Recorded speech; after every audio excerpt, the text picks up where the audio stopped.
L'aloe vera est considérée depuis des millénaires comme une plante médicinale mythique. Déjà, les Aztèques l'utilisaient comme remède miracle contre beaucoup de maladies.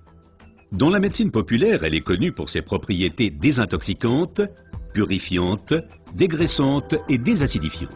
Aujourd'hui, on sait également qu'elle exerce une influence positive à la fois sur le taux de sucre et le taux de graisse dans le sang, par exemple le cholestérol. Mais il faut préciser qu'il existe différentes sortes d'aloe vera. La véritable aloe vera, l'aloe barbadensis, est un lys du désert et est cultivée dans les régions sèches, notamment en Amérique centrale et en Amérique du Sud.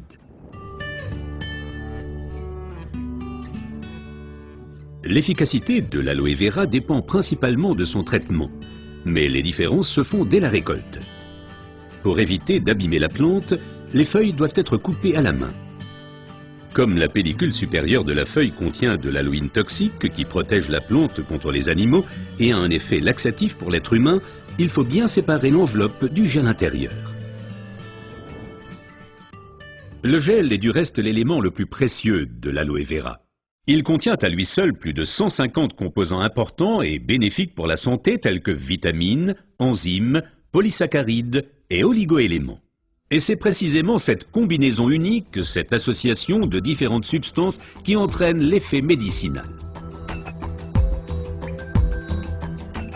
L'un des composants les plus importants est l'acémanal. Il a une influence positive sur le système immunitaire et diminue d'autre part les inflammations et les radicaux libres. Le résultat, une amélioration de l'apport en oxygène. Observons ce phénomène de plus près. Le sang assimile l'oxygène dans le poumon et le transporte à travers les vaisseaux sanguins vers les cellules. Les gros vaisseaux se divisent et deviennent de plus en plus petits pour devenir enfin des vaisseaux capillaires.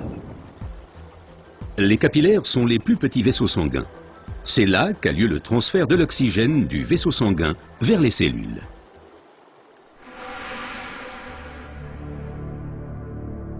Une alimentation malsaine, la pollution de l'environnement, le stress et des exigences élevées affaiblissent notre système immunitaire.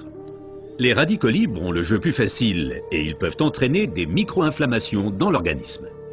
Ces inflammations altèrent les vaisseaux et entraînent un épaississement des parois des capillaires.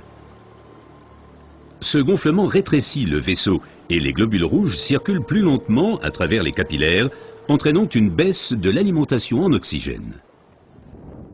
Et c'est là que l'aloe vera intervient. Elle réduit le gonflement des parois des capillaires.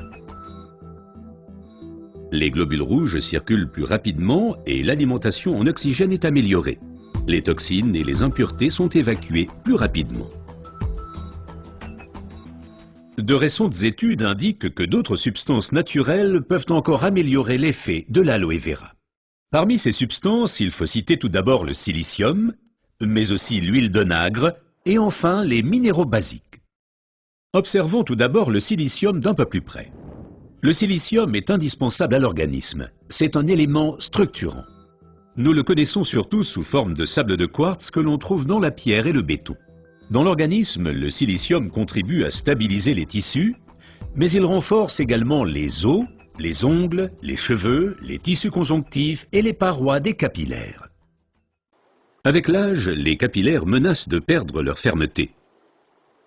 Ils peuvent littéralement se désagréger, ce qui entraîne une interruption du flux sanguin.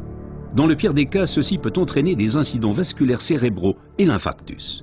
Le silicium renforce et soutient les parois des capillaires et maintient ainsi le vaisseau sanguin ouvert. Les globules peuvent ainsi continuer à alimenter les cellules en oxygène.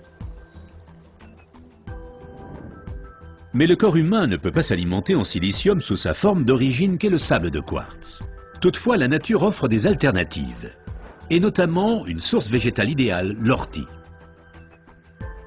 Car elle est riche en silicium naturel, mieux assimilable par l'être humain.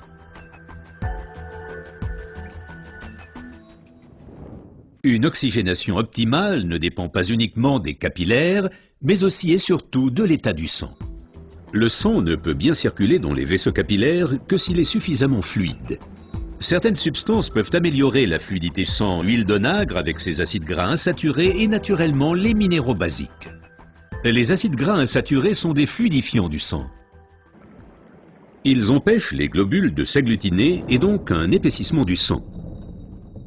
Les minéraux basiques soutiennent l'élasticité des globules rouges et facilitent ainsi leur passage à travers les capillaires. Ces deux éléments améliorent la fluidité du sang et garantissent ainsi son alimentation optimale en oxygène. Permettez-moi de récapituler. Une oxygénation satisfaisante de nos cellules est une condition importante de notre santé et permet également de prévenir les maladies graves. L'aloe vera et son effet décongestionnant améliorent l'oxygénation. Le silicium renforce les parois des capillaires et garde le vaisseau sanguin ouvert. Cet effet est renforcé par l'huile d'onagre et aussi par les minéraux basiques. Ce que la médecine populaire savait depuis longtemps est maintenant confirmé par la recherche moderne.